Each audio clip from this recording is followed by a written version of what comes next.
Hello, আসসালামু আলাইকুম। সবাই কেমন আছেন? আশা করি সবাই ভালো আছেন। আলহামদুলিল্লাহ, আমরাও ভালো আছি। আজকে আমি গিয়েছিলাম কারণ বাজার বটি কিনতে।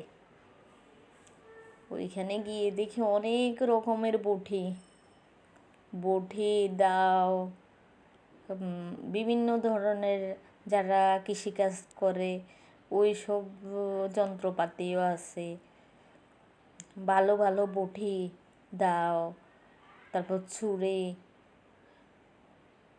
সব সব পাওয়া যায় ওইখানে। এই যে ওনার থেকে আমরা বটি কিনতেছি।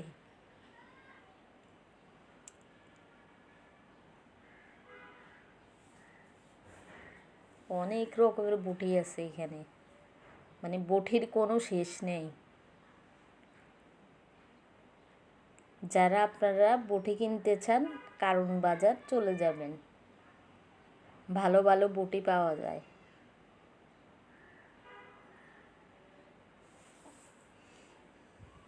আমার বটি আছে, তারপরে একটা ভালো থেকে বটি কিনতে গিয়েছিলাম। বটিটা কিনে এখন উনি দিয়েছে ওই যে কাঠ মিস্ত্রিকে এই পিছনে কাঠটা লাগানোর জন্য।